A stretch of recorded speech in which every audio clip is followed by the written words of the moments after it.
मित्रों, जैसा कि आप सभी ने देखा होगा कि हिंदू धर्म में जब भी किसी की मृत्यु हो जाती है तब उसके मृत शरीर का अंतिम संस्कार कर दिया जाता है और फिर मृत आत्मा की मुक्ति के लिए मृतक के निमित्त परिवार वालों द्वारा उसकी 13वीं मनाई जाती है। परंतु क्या कभी आपने सोचा है कि आखिर 13वीं मनाई क्यों जाती है और इससे प्रेतात्मा को क्या फल मिलता है?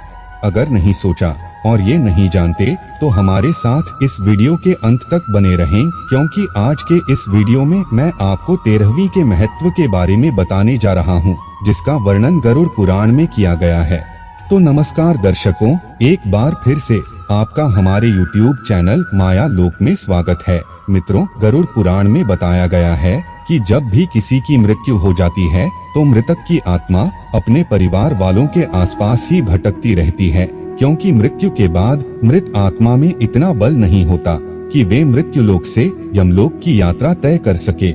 इसीलिए आप सभी ने देखा होगा कि जब भी किसी मनुष्य की मृत्यु हो जाती है तो उसके परिवार वालों के द्वारा मृतक आत्मा के निमित्त पिंडदान किए जाते हैं। गरुड़ पुराण की माने तो मृत्यु के बाद 10 दिनों तक जो मृतक के निमित्त पिंडदान किए जाते हैं उससे मृत आत्मा के विभिन्न अंगों का निर्माण होता है और इसी तरह 11वें और 12वें दिन शरीर पर मांस, सज्जा और त्वचा का निर्माण होता है।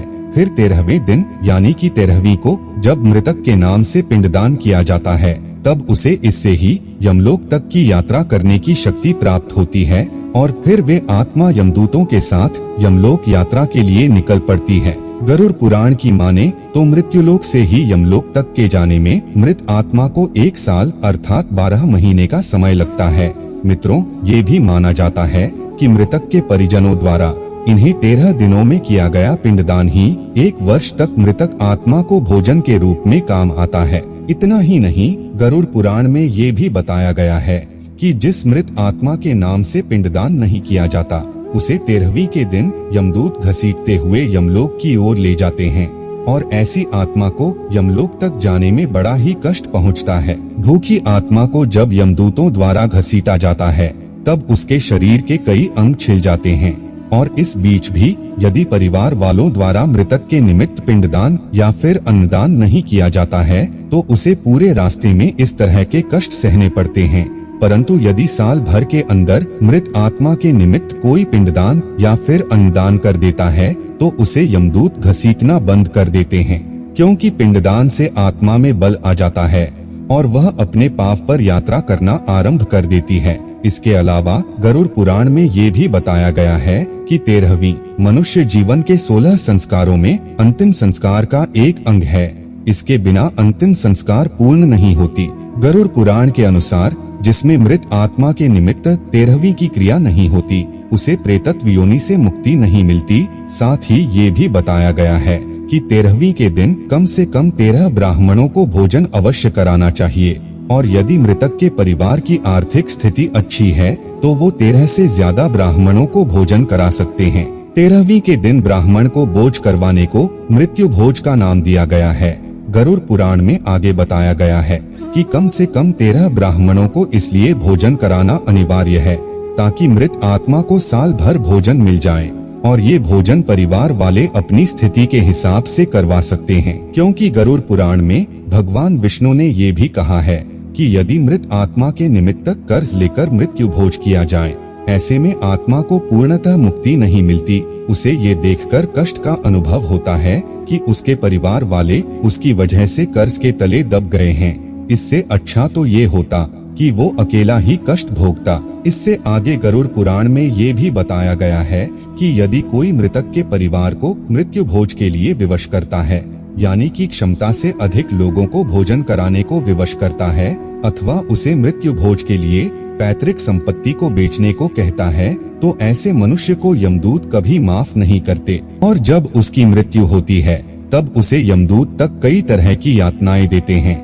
और फिर उसे पुनः मृत्युलोक में भेज देते हैं। इन सब के अलावा 13वीं के बारे में गरुड़ पुराण में बताया गया है कि 13वीं होने के बाद परिवार के लोग भी मृतक के लिए धीरे धीरे शोक करना छोड़ देते हैं, जिसकी वजह से वे लोग शोक मुक्त हो जाते हैं और फिर अपने धर्म क्रम में लग जाते हैं, जिससे जीवन की गति आगे बढ़ने लगती है। मित्रों, जब मृतक की 13वीं हो जाती है और वह यमदूत के साथ यमलोक की यात्रा पर निकल पड़ता है। तब वह मन ही मन अपने परिवार वालों की भलाई के लिए भगवान से प्रार्थना करता है और बार बार पीछे लौटने की कोशिश करता है, मगर वह लौट नहीं पाता। और जैसे जैसे समय आगे बढ़ता है, मृत आत्मा भी अपने परिवार वालों के मोह से मुक्त होने लगती है, अर्थात वो भूलने लगती है। इसके अलावा गरुड़ पुराण में बताया है कि मृत्यु के बाद तो पिंडदान करने से मृतक के लिए खाने की व्यवस्था हो जाती है, लेकिन यमलोक के रास्ते में उसे प्यास भी लगती है। इसीलिए मृतक के पुत्र को चाहिए कि वह अपने पिता के निमित्त रोज जल तर्पण करें, ताकि मृत आत्मा को जल की कमी ना हो। तो मित्रों, आप इस बारे में क्या सोचते हैं? 13वीं क्यों मनाई जाती है?